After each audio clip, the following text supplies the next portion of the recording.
Good morning, Taguig City. Tayo po ay nasa isa na namang yugto ng Source of Strength.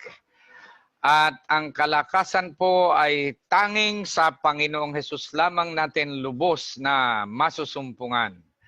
Dumako po tayo sa salita ng Diyos, ang bukal ng kalakasan, at atin pong pagbulay-bulayan ang Psalms chapter 1. Basahin ko po mula sa verse 1 hanggang matapos.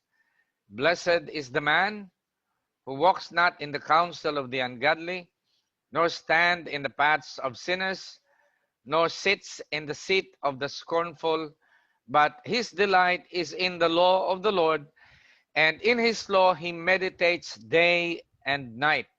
He shall be like a tree planted by the rivers of water, that brings forth its fruit in its season, whose leaf also shall not wither, and whatever he does shall prosper.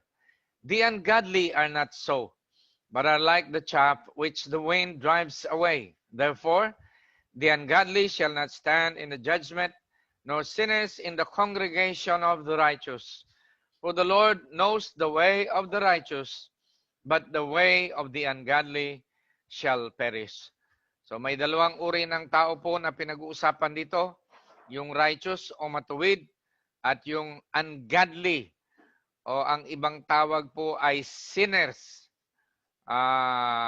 wicked, scornful. Yun po ang tawag. Nasa verse 1, no? Ungodly, sinners, scornful. Isang klase ng tao po yan. At in contrast to that ay yung, siyempre, yung godly o yung righteous, yung matuwid. So, a righteous man is a blessed man. Bakit? Meron siyang hindi ginagawa. Ito po yung kanyang hindi ginagawa. He walk not in the counsel of the ungodly. He does not stand in the path of sinners. He does not sit in the seat of the scornful. But his delight is in the law of the Lord. Ito yung kanyang ginagawa. So merong negative, yung hindi niya ginagawa, at merong positive, yung kanyang ginagawa. He delight in the law of the Lord. Ano ba ang ibig sabihin ng delight? You take pleasure in it. Naliligayahan ka, gustong-gusto mo. At ang pinatutungkulan ng iyong delight ay ang kautusan ng Panginoon, ang salita ng Diyos, no? Kukonti ang taong kilala ko at alam ko na who delight in the law of the Lord. Karamihan po ay walang panahon na magbasa ng salita ng Diyos. They don't delight. Kaya namimiss nila yung blessing na dapat tanggapin ng isang tao sa araw-araw, because they're not delighting in the law of the Lord. So, how can we delight in the law of the Lord? Ito ang dapat natin gawin.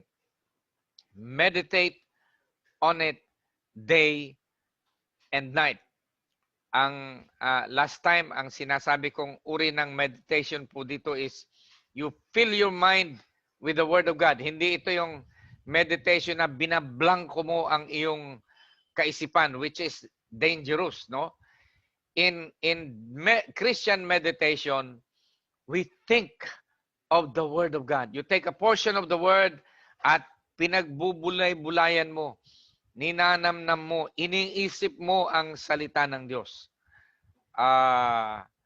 Ang illustration na pwede kong ibigay po rito ay, alam niyo po ba yung baka? Yung baka po ay merong merong dalawang stomach.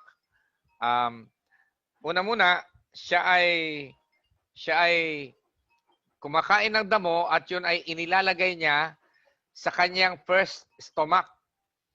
And then, pag wala na siyang kinakaing damo, ang ginagawa niya, ibinabalik niya yung nakain niyang damo. Ang tawag ngayon ay cud.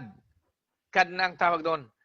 Ibabalik niya sa kanyang bibig at ngunguyain niya ng ngunguyain. Kaya makikita mo ang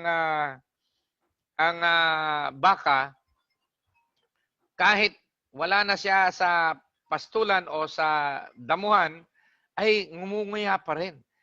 That is like meditating, no? Nginunguya mo, ninanamnam mo ang salita ng Diyos. Pag yan po ay ginawa mo, it is like tasting and experiencing that the Lord is good. That is delighting. That is meditating. Kaya natin hindi nade-delight or we don't take pleasure in the Word of God is because we don't meditate. Kaya ang hamon ko po sa lahat ng nakikinig, subukan yung pagbulay-bulayan. Sa araw-araw, araw at gabi nga po ang sabi dito. In His law, or the Bible is the law of God, the law of God is the Word of God. So in His Word, He meditates day and night. At ito po yung epekto. You shall be like a tree planted by the rivers of water that brings forth its fruit in its season, whose leaf also shall not wither, and whatever he does shall prosper. So yan yung epekto.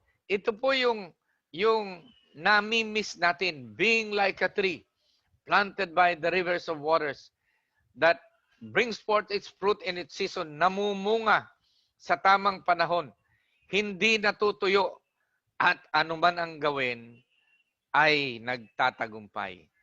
Palalawakin pa po natin ang pagtalakay sa verse 3 sa susunod na segment ng Source of Strength.